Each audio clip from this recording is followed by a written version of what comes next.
Roof on আপনাকে যুক্ত করা হয়েছে। বলেন আপনি। আসিফ ভাই কেমন আছেন? ভালো আছি আশা করি আপনিও ভালো। বলেন। জি ভাই, ভালো আছি। আপনার সাথে বহুদিন ট্রাই করার পর আজকে ঢুকতে পারলাম। কি প্রশ্ন করবো বুঝতে পারতেছি না, আউলে গেছি জীবনের প্রথম আজকে কোনো লাইভে যুক্ত হলাম ভাই। আচ্ছা, আচ্ছা। দেখেন একটু আ প্রশ্ন করতে পারেন কিনা দ্রুত দেখেন। কারণ অনেকে ব্যাক স্টেজে বসে আছে। একটু যদি তাড়াতাড়ি করা প্রশ্ন যায়। তো একটা করতে পারি অবশ্যই ভাই, একটা প্রশ্ন করি তাইলে। হ্যাঁ, বলেন, মনে বলেন। করেন যে ভাই, আপনারা তো মনে করেন যে মানুষের সৃষ্টি কিভাবে হয়েছে মনে করেন, বা সৃজন মানুষের বা সৃষ্টি হইছে ভাই, মানুষের সৃষ্টি হইছে এটা আগে প্রমাণ করেন মানুষের সৃষ্টি হইছে। মানুষের তো সৃষ্টি হয়নি, মানুষের জন্ম হয় ভাই। এটা কেমন কথা আচ্ছা বললেন? এটাই, আমি তো কোনদিন কোন মানুষকে এটাই দেখিনি আচ্ছা। সৃষ্টি হইতে। আমি আচ্ছা ভাই যান। দেখছি সবসময় মানুষের জন্ম হইতে। আপনি কি যে সৃষ্টি হয়েছেন? আমি তো ভাই আমার মায়ের পেটে না জন্ম হইছি। না না না। আপনি হ্যাঁ কি ঠিক আছে সৃষ্টি ভাই, হইছেন? আমিও জন্ম হয়েছি এভাবে, আমিও এটাই মনে করি। আমি যেটা বলতে চাইছি আসলে বুঝাইতে পারছি না আপনারে। মনে করেন যে পৃথিবীতে তো ভাই আরো অনেক ধরনের প্রাণী, উদ্ভিদ, বহুত কিছু আছে। আমরা যে সেগুলো কিছু না হয়ে মানুষ হইছি, এটার পিছনে আমরা কি সেগুলা আমাদের কোনো হাত আছে? সেগুলা না হয় মানুষ হইছে এই কথার মানে কি ভাই? এই কথার মানে তো বুঝলাম না। সেগুলা হইলে তখন আপনি হয়তো ভাবতেন আপনি একটা বান্দর হয়ে বান্দর হয়ে জন্মাইলে হয়তো ভাবতেন যে সেগুলা না হয় আমি মানুষ। মানুষ না হয় আমি বান্দর হইলাম কেন? এটা তো মানে ঘটনাচক্রে আপনি মানুষ হইছেন। এটার পেছনে তো কারো কোনো হাত নাই। আপনার জাস্ট জন্ম হইছে।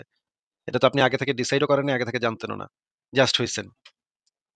এটা আ- ভাই এটা কেমন কথা বলতেছেন? এটা আপনি আগে থেকে কিভাবে বুঝবেন বা না বুঝবেন বা জানবেন? আগে বুঝবো বা এটা নাই, আমি বলতেছি যে এতগুলা সৃষ্টির মধ্যে বানর, কুকুর, গাছপালা, পশু পাখির চেয়ে আমরা যে মানুষ হইতে পারছি, না আপনি এর তো জন্য কি ইচ্ছা করে মানুষ গর্ববোধ হতে পারেননি। ইচ্ছা করে তো আর হুম, মানুষ হন নাই। মানুষ তো আপনি ঘটনাচক্রে হয়ে গেছেন। এখন আপনি মানুষ হয়ে জন্ম নিছেন এজন্য আপনি বুঝতে পারতেছেন যে আপনি মানুষ। বাঘ হয়ে জন্ম নিলে আজকে আপনি কইতেন আমি বনের সবচেয়ে বড় শক্তিশালী জীব। আমি সবাইরে খায় ফেলামু। এটা ভাবতেন তখন। তখন আপনার চিন্তা ভাবনা অন্যরকম হইতো। তখন আপনি গর্ব করতেন আমি বাঘ। অনেক সবাইরে খায় ফেলতে পারি, সবচেয়ে শক্তিশালী। এটা আপনি গর্ব করতেন।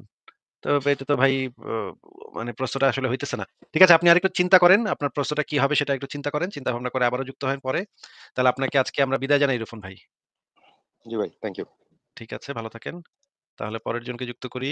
আদনান 17 প্লাস আপনাকে যুক্ত করা হয়েছে। বলেন। নাওম, নাওম। হ্যাঁ, হ্যালো ভাই। হ্যাঁ, বলেন।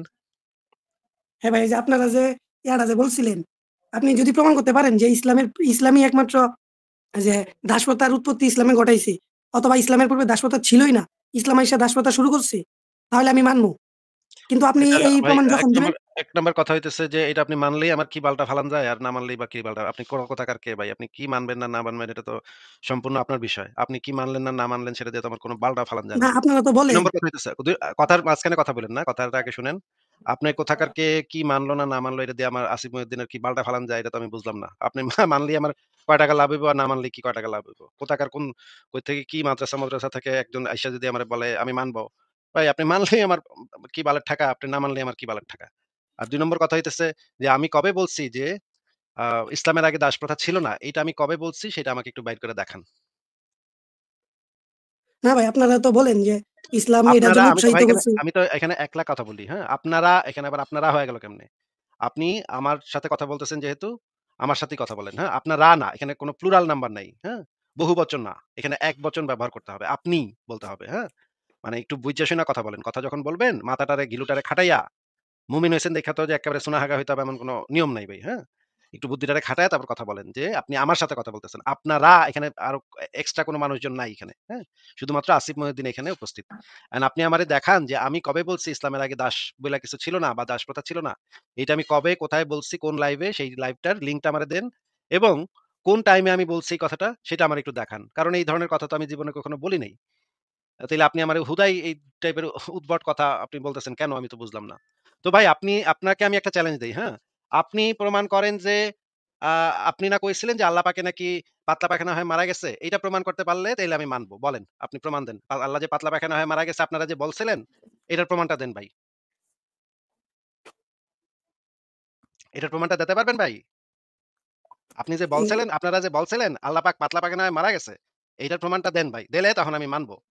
দিতে পারবেন এটার প্রমাণ? না ভাই, এটা তো শুনি নাই আগে কখনো। না এটা তো আপনারা বলছিলেন ভাই। আপনারা তো বলছিলেন। আপনারা বলছিলেন না আমি তো যে কখনো আল্লাহ বলি। পাক পাতলা পায়খানা হয়ে মরছে? এটা আপনারা বলছিলেন না ভাই? এটা আপনি বলেন নাই কখনো? না ভাই। বলেন নাই না? তাইলে তো সমস্যা। তাইলে এই যে আমি যেমন এখন আপনারা একটা কথা বললাম, আপনারা বলছিলেন। কিন্তু আপনি তো এটা বলেনই নাই আগে কখনো। তাহলে আপনি হুদাই কেন এটা প্রমাণ দিতে যাবেন নাকি ভাই?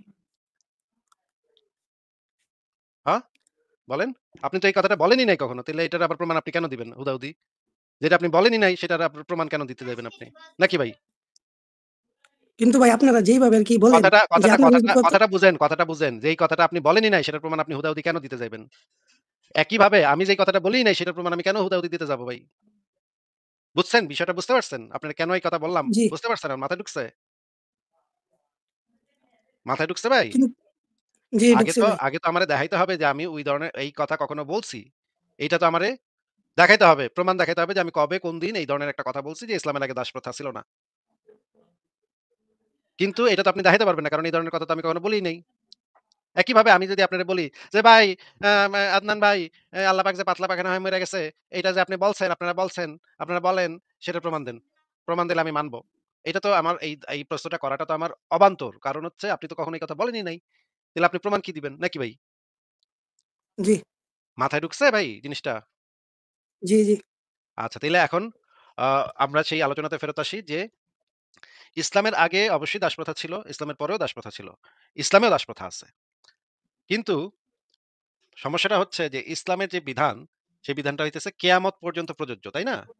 ইসলামের সকল জি, বিধান তো কেয়ামত পর্যন্ত প্রযোজ্য। এখন অন্যান্য দেশে, অন্যান্য রাষ্ট্রে যদি কোনো একটা দাসপ্রথা থাকে, সেটারে আমরা ধীরে, ধীরে পরিবর্তন করতে পারি।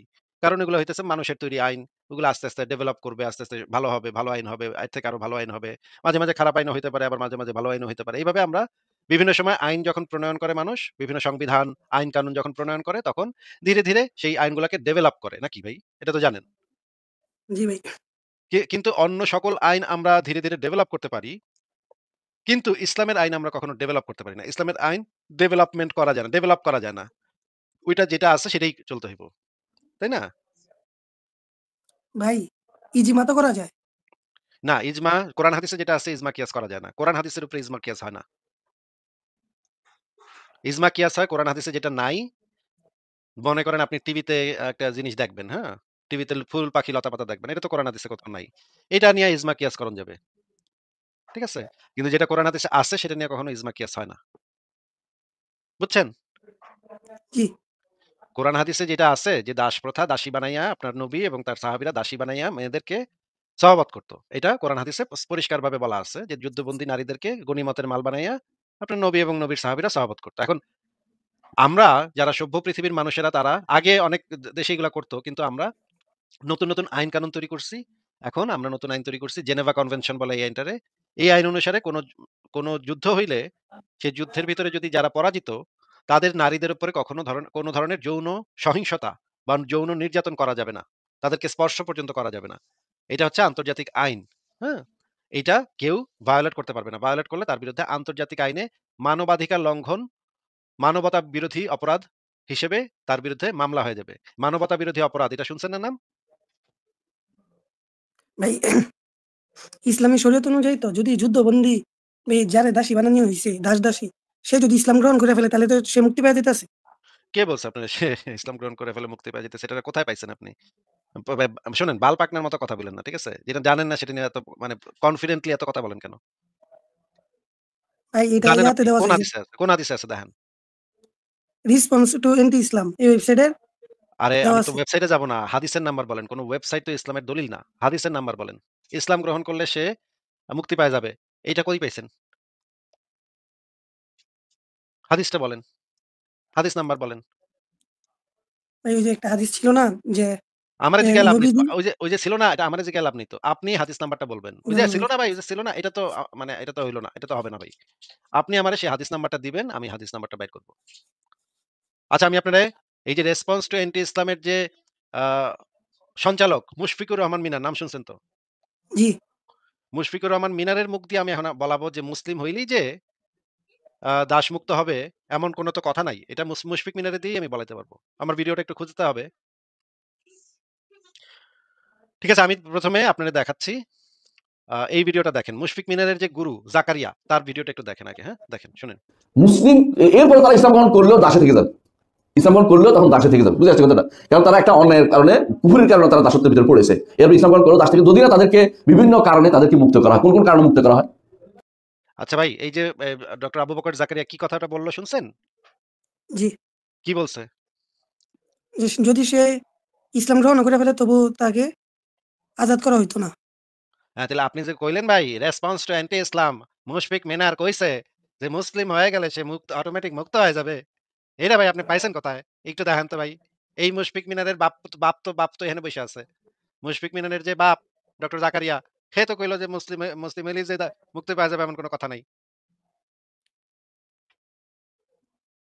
হ্যাঁ, পাইছেন কোথায়? মুসলিম হলে যে মুক্ত হয়ে যাবে পাইছেন কোথায় দেখান?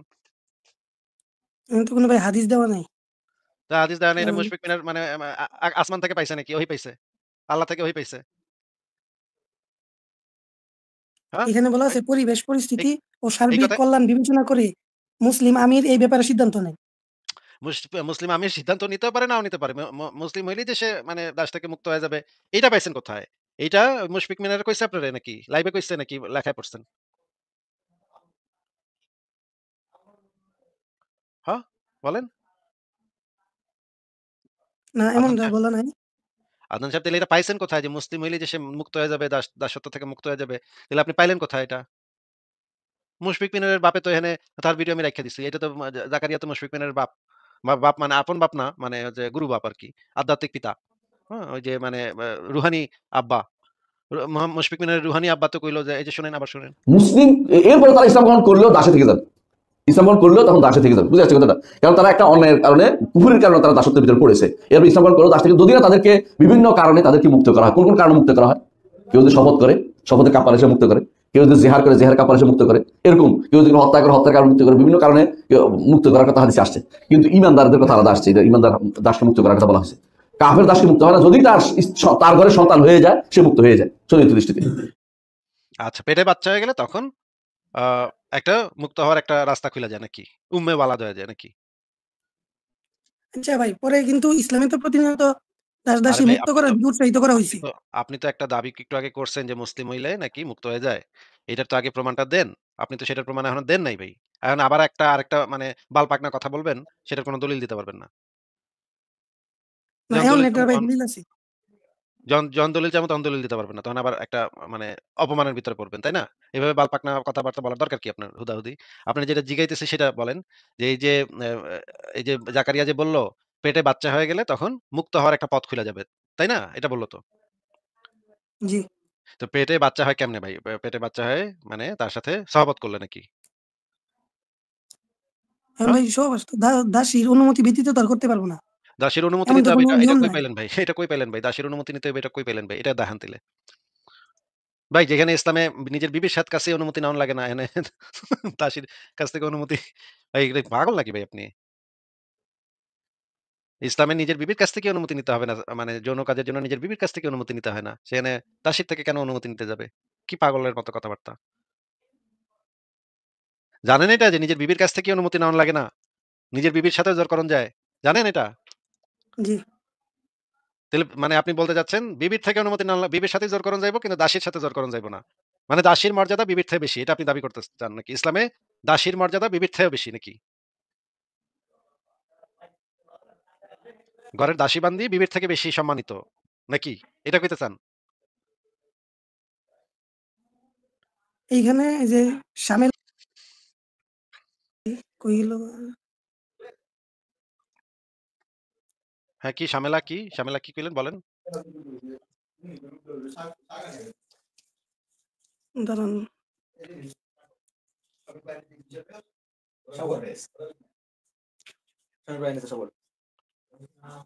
আদনান আপনাকে যেটা জিজ্ঞেস করতেছি সেটা তাইলে ততক্ষণ উত্তর দেন যে ইসলামে বিবির কাছ থেকে বিবির সাথে জোরাজুরি করণ যাবে কিন্তু দাসীর সাথে জোরাজুরি করণ যাবে না। মানে দাসীর মর্যাদা বিবির থেকে বেশি ইসলামে নাকি? হ্যাঁ, আদনান বলেন, উত্তর দেন।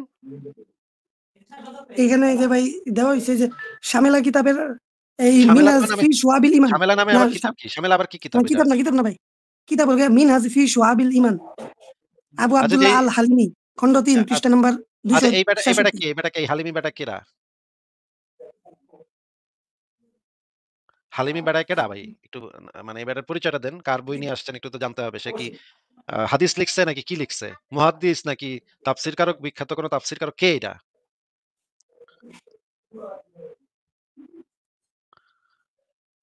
আদনান ভাই আপনাকে জিজ্ঞেস করতেছি যে, যার রেফারেন্স নিয়ে আসছেন, এই বেটা কেডা? এই বইয়ের লেখক কে এটা?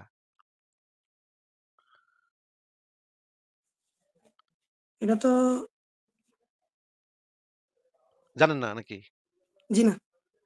তাইলে তো আমিও তো এই বেটার নাম তো শুনি নাই। এই বেটা তো কোনো বিখ্যাত কোনো ব্যক্তিও না, কোনো আলেমও না। আলেম বইলা তো আমি নাম শুনি নাই এই বেটার। এই বেটা কে? এটা তো আগে বুঝন লাগবো। কোনো একটা সিপা-সাপা থেকে এক জায়গা থেকে একটা কাগজ নিয়া ধইরা নিয়ে আসলেই তো হইব না ভাই। এটা তো ইসলামের দলিল হয় না। ইসলামের দলিল হইতে হইলে কি হইতে হয় ভাই? ইসলামের দলিল হইতে হইলে কি হইতে হয়? আলেম হইতে হয়। বড় ধরনের আলেম হইতে হয়। যেমন ধরেন ইমাম আবু হানিফার দলিল যদি আপনি নিয়ে আসতেন, বা ধরেন ইমাম বুখারীর দলিল নিয়ে আসতেন, ইমাম ইবনে তাইমিয়ার দলিল নিয়ে আসতেন, ইবনু হাজার আসকালানির দলিল নিয়ে আসতেন, আল্লামা ইবনে কাসিরের দলিল নিয়ে আসতেন। তাইলে তো একটা কথা ছিল। কিন্তু কার দলিল নিয়ে আসছেন আমি তো নামই জানি না ভাই। এই বেটার কেডা ভাই? এটা কোথায় থাকে, কি করে? এটা তো আবার জানতে হবে আগে। তারপরে এই বেটা মানে কতটুকু অথেন্টিক সেটা আমার যাচাই করে দেখতে হবে। সে কি বই লিখছে, কয়টা বই লিখছে, সেই বইগুলা কোন জায়গায় অ্যাকসেপ্টেড হইছে, কোন বিশ্ববিদ্যালয়ে তাদের এই বইকে অ্যাকসেপ্ট করছে, এটা তো দেখন লাগবো। কই থেকে একটা মানে চিপা-চাপা টঙের দোকান থেকে একটা বই নিয়ে আসলেই তো হইব না ভাই। ওইটা তো ইসলামের দলিল হয় না। একটা গ্রহণযোগ্য গ্রন্থ থেকে আনতে হবে না? যেমন ধরেন আপনি নাম শুনছেন না? নাম শুনছেন আপনি, তাই না? জি ভাই? বুখারী শরীফের নাম তো শুনছেন আপনি। জি, জি। বুখারী শরীফ থেকে দলিল আনলে তখন আমরা বুঝবো, ঠিকই তো ভালো একটা দলিল আনছে। বা ধরেন ইবনে কাসিরের তাফসীর থেকে আপনি নিয়ে আসছেন। তখন আমরা বুঝবো খুব ভালো একটা তাফসীর থেকে সে আদনান একটা দলিল নিয়ে আসছে। কিন্তু আপনি কি হালিমি না কালিমি কার থেকে বই দলিল নিয়ে আসছেন? এই বেড়া কে? বেড়ারই তো আমি চিনলাম না ভাই। আপনিও চিনেন না।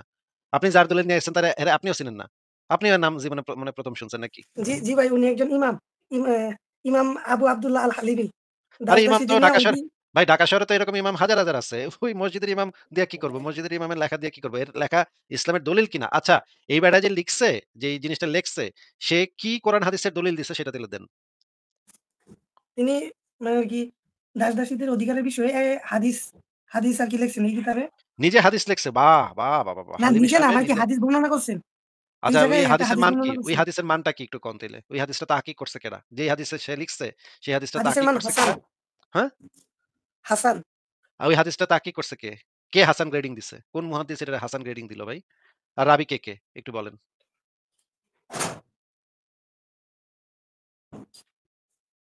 এই রাবি তো ভাই এখানে উল্লেখ নাই। তো রাবি উল্লেখ নাই তাইলে এটা হাদিস কেমনে হইল? হাদিসের ভিতরে আপনি দেখেন না আবু হুরায়রা থেকে বর্ণিত। আবু হুরায়রা একদিন যাচ্ছিল, দেখেন নবী মুহাম্মদ খাড়ায় পেশাব করতেছে। এরকম হাদিসের ভিতরে দেখেন না আপনি? এই মানে কি উনি হইলেন গিয়া সেটা যে দাস-দাসী প্রসঙ্গে কুরআন ও হাদিসের বক্তব্যগুলোকে সার্বিকভাবে হ্যাঁ, বিবেচনা করে সেই এ প্রসঙ্গে সার্বিকভাবে বিবেচনা কোন বক্তব্যটা বা সার্বিকভাবে বিবেচনা করে সেই এই হাদিস, এই যে আপনি যে বলেন হাদিস লিখছে সে হাদিস একটা, সেই হাদিসের রাবিটাকে আগে সেটা তো বলতে হবে। আপনি যে হাদিসটা কইবেন সেই হাদিসটার সনদ কি? হাসান কইলেন আপনি, হাসান সনদের হাদিস। এইটা তাইলে তাহকিক করছে কে এবং রাবিরা কারা? হাদিসের ভিতরে রাবির নাম দেয়া নাই। তাইলে এটা কই থেকে আইলো? এটা নিজে বানাইছে হাদিস। এরকম তো হাদিস ঢাকা শহরের চিপা-চাপার ইমামরা বানাইতে পারে। নবী মোহাম্মদ বলেছেন, মনে করেন আমি একটা হাদিস বানাইলাম। নবী মোহাম্মদ বলেছেন, আদনান 17 প্লাস নামক যে মুমিনটা আছে সেই মুমিনটা গরুর সাথে জিনা করে। এটা কি ভাই হাদিস হবে? হাদিসের না ভাই। আমি লিখে দিলাম নিচে হাদিসের মান হাসান। তাহলে এটা হাদিস হবে ভাই? কিন্তু এখানে তো ভাই দেওয়া আছে তিনি প্রখ্যাত মুহাদ্দিস এবং ফকিহ ছিলেন আচ্ছা ওই যে আব্দুল্লাহ আল হাদিসটা হালিমি। দিছে, ঠিক আছে? যে হাদিসটা উনি দিছে এই সেই তিন হাদিসটা সেই হাদিসটা সেই হাদিসটার সে কার থেকে শুনছে? সেটা তো এখানে লেখা নিশ্চয়ই আছে। হাদিস দিলে তো সেখানে লেখা থাকে। আর নিচে লেখা আছে এই হাদিসের মান হাসান, এটা লেখা আছে নিচে? তাহলে বইটা এখানে আমাদের লেখা কাছে যে সামনে শো করেন। আমাদের বইটা আমাদের সামনে শো করেন। আমাদের স্ক্রিন শেয়ার দিয়ে আপনি বইটা শো করেন। আমি একটু দেখি যে হাদিসের মানটা হাসান বই আপনি না ভাই বললেন। ইয়াতে ওই যে ওয়েবসাইটেই। ওয়েবসাইটে ঠিক আছে, ওয়েবসাইটে দেন আমি দেখি হাদিসের মানটা হাসান যে সেটা আমরা একটু চেক করে দেখি।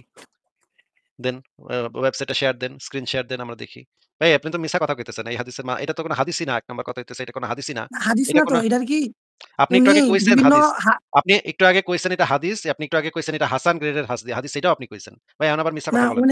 অনেকগুলো হাসান হাদিস থেকে আর ভাই অনেকগুলা আপনি তো কোরআনের আয়াত সার্বিকভাবে বিবেচনা করে লেখা এখন তো করছে। এখন তো আপনি মিথ্যা কথা বলতেছেন। আপনি একটু আগে বলতেছিলেন এটা হাদিস এবং এই হাদিসটার মান হইতেছে হাসান। আপনি তো একটু আগে বলছেন ভাই। আমি তো রেকর্ড করা আছে তো আপনার কথা। মিথ্যা কথা বলেন কেন এখন? কোন হাদিস আচ্ছা ঠিক আছে, কোন হাদিস থেকে ঠিক আছে তাও বুঝলাম আপনি ২-৪ টা মিথ্যা কথা বলতেছেন ইসলামের বাঁচানোর জন্য।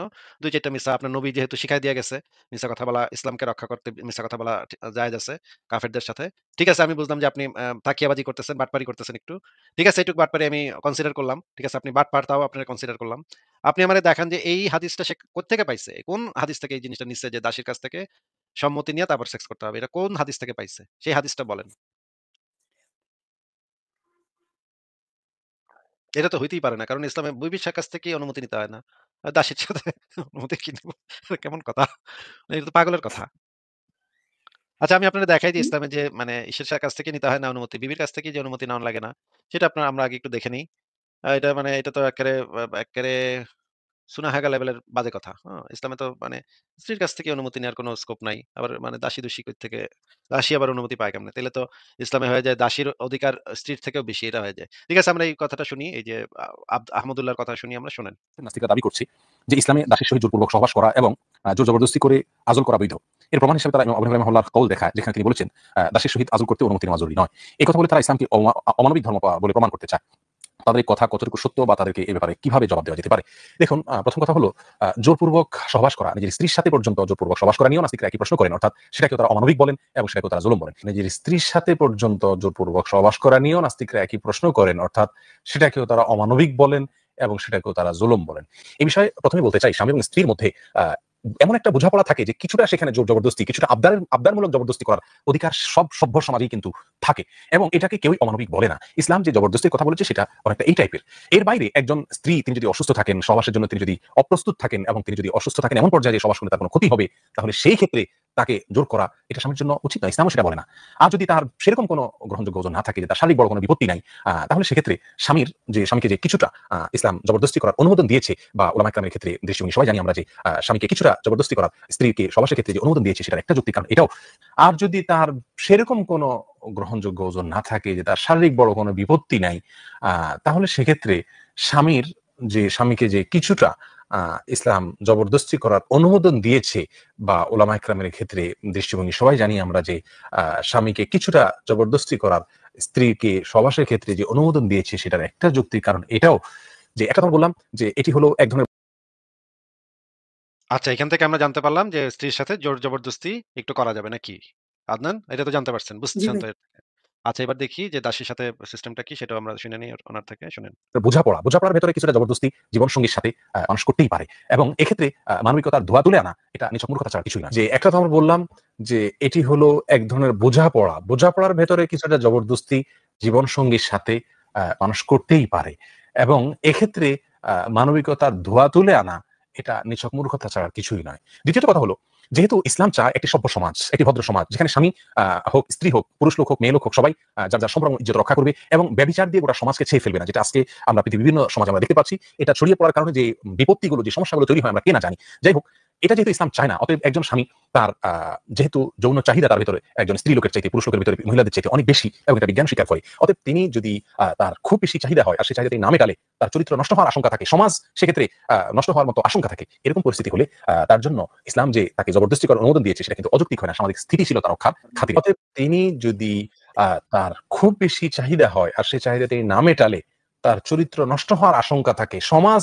সেক্ষেত্রে নষ্ট হওয়ার মতো আশঙ্কা থাকে, এরকম পরিস্থিতি হলে তার জন্য ইসলাম যে তাকে জবরদস্তি করার অনুমোদন দিয়েছে সেটা কিন্তু অযৌক্তিক হয় না, সামাজিক স্থিতিশীলতা রক্ষার খাতিরে। আর এখানে আবারও সে কথা বলে রাখি যে এরকম কোন পরিস্থিতি অবশ্যই ইসলাম জবরদস্তি করার অনুমোদন দেয় না, যে পরিস্থিতিতে জবরদস্তি করলে স্ত্রীর ক্ষতি হবে, বড় ধরনের মুসিবত হবে, রোগ শোকের কারণে তিনি অপারগ, তাহলে সেক্ষেত্রে তাকে বাধ্য করা এবং তাকে কষ্ট দেওয়া এটা কিন্তু ইসলাম কোনোভাবে সমর্থন করে না। মুসলিম মান সালিমাল মুসলিমুনা মিন লিসানিহি ওয়া ইয়াদিহি, মুসলিম তো সেই ব্যক্তি যার হাত মুদ্রা অন্য কেউ নিরাপদে থাকে। অতএব এখানে যদি নিরাপত্তার ব্যাপার থাকে, কষ্টের ব্যাপার থাকে, অসুখ বিসুখের ব্যাপার থাকে, অপারগতার ব্যাপার থাকে, তাহলে সেখানে ইসলামও বাধ্যকতার অনুমোদন দেয় না। আর দাসের ক্ষেত্রে স্ত্রীর কথাটি প্রায় প্রযোজ্য, যেহেতু ইসলাম দাসী এবং স্ত্রীকে একইভাবে দেখে এই ক্ষেত্রে, এই বিষয়ে অন্তত। আর দাসীর ক্ষেত্রে স্ত্রীর কথাটি প্রায় প্রযোজ্য, যেহেতু ইসলাম দাসী এবং স্ত্রীকে একইভাবে দেখে এই ক্ষেত্রে, এই বিষয়ে অন্তত। অতএব এখানেও একই কথা চলে আসবে। আজলের যে বিষয়টি রয়েছে, আচ্ছা আদনান 17 প্লাস এই আহমদুল্লাহ কি বলল? জি বলছে যে স্ত্রীর সাথে মানে কি জবরদস্তি করা যায়। আর আর দাসীর সাথে এই দাসীদিগকে ক্ষেত্রে কাছ একই, বিধান একই নাকি? জি ভাই। দাসীর ক্ষেত্রে বিধান এই ক্ষেত্রে একই।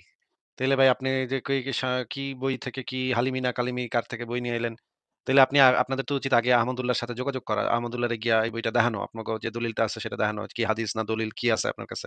আহমদুল্লাহর সাথে গিয়া দেখা করছেন? এটা নিয়ে দেখা করছেন? আহমদুল্লাহরে বলছেন এটা? জি না। তাহলে আগে গিয়া আহমদুল্লাহরে বলেন গা, হ্যাঁ? আমার এখানে না ঘোরাঘুরি কইরা নাস্তিকের লাইভে ঘোরাঘুরি না কইরা আগে যেটা কাম সেটা করেন গা, হ্যাঁ?